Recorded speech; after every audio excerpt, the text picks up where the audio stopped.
जनेऊ क्या है और इसकी महत्वता क्या है। आप देख रहे हैं हिंद भारत, मैं हूं आपके साथ तनु शर्मा।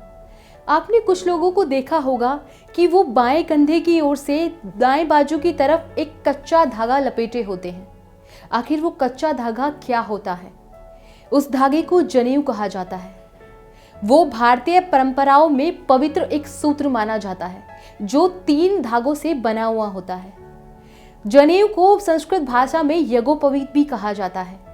लेकिन क्या आप जानते हैं कि जनेऊ को धारण करने के क्या क्या नियम होते हैं और ये भारतीय परंपराओं में इतना पवित्र क्यों माना जाता है? आखिर जनेऊ के अंदर 3 सूत्र ही क्यों होते हैं?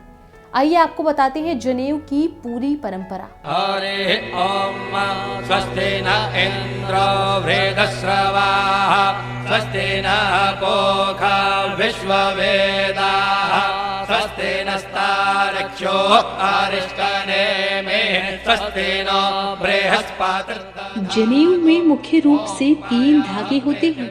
यह 3 सूत्र देव ऋण, पितृ ऋण और ऋषि ऋण के प्रतीक होते हैं। यह सत्व, रज और तम का भी प्रतीक है। यह गायत्री मंत्र के 3 चरणों का भी प्रतीक माना जाता है और इनके साथ साथ 3 आश्रमों का भी प्रतीक माना जाता है। सन्यास आश्रम में यज्ञोपवीत यानी जनेऊ को उतार कर रख दिया जाता है। यज्ञोपवीत के एक एक तार में 3-3 तार होते हैं। इस तरह कुल तारों की संख्या 9 होती है, यानी कि 1 मुख, 2 नासिका, 2 आँख, 2 कान, मल और मूत्र द्वारा मिलाकर कुल 9 होते हैं। यज्ञोपवीत में 5 गांठ लगाई जाती हैं, जो ब्रह्म, धर्म, अर्थ, काम और मोक्ष का प्रतीक है। यह 5 यज्ञों, 5 ज्ञानेंद्रियों और 5 कर्मों का भी प्रतीक मानी जाती है। वैदिक धर्म में प्रत्येक आर्य का कर्तव्य है जनेऊ पहनना और उसके नियमों का पालन करना। प्रत्येक आर्य जनेऊ पहन सकता है, बशर्ते है कि वह उसके नियमों का पालन करे। यज्ञोपवीत की लंबाई 96 अंगुल होती है। इसका अभिप्राय यह है कि जनेऊ धारण करने वाले को 64 कलाओं और 32 विद्याओं को सीखने का प्रयास करना चाहिए। 4 वेद, 4 उपवेद, 6 अंग, 6 दर्शन, 3 सूत्र ग्रंथ, 9 अरण्य मिलाकर कुल 32 विद्याएं होती हैं। 64 कलाओं में जैसे वास्तु निर्माण, व्यंग कला, चित्रकारी, साहित्य कला, दस्तकारी, भाषा, यंत्र निर्माण, सिलाई, कढ़ाई, बुनाई, आभूषण निर्माण, कृषि ज्ञान आदि सम्मिलित होते हैं। जनेऊ पहनने के नियम। यज्ञोपवीत यानी जनेऊ को मलमूत्र विसर्जन के पूर्व दाहिने कान पर चढ़ा लेना चाहिए और हाथ स्वच्छ करके ही उतारना चाहिए। इसका स्थूल भाव यह है कि यज्ञोपवीत कमर से ऊंचा हो जाए और अपवित्र ना हो। अपने व्रतशीलता के संकल्प का ध्यान इसी बहाने बार बार किया जाए। यज्ञोपवीत का कोई तार टूट जाए या 6 माह से अधिक समय हो जाए तो बदल देना चाहिए। खंडित यज्ञोपवीत शरीर पर नहीं रखते। धागे कच्चे और गंदे होने लगे तो पहले ही बदल देना उचित होता है। यज्ञोपवीत शरीर से बाहर नहीं निकाला जाता।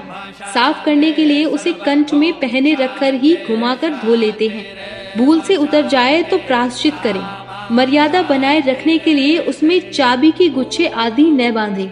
इसके लिए भिन्न व्यवस्था रखें। बालक जब इन नियमों के पालन करने योग्य हो जाए तभी उनका यज्ञोपवीत करना चाहिए।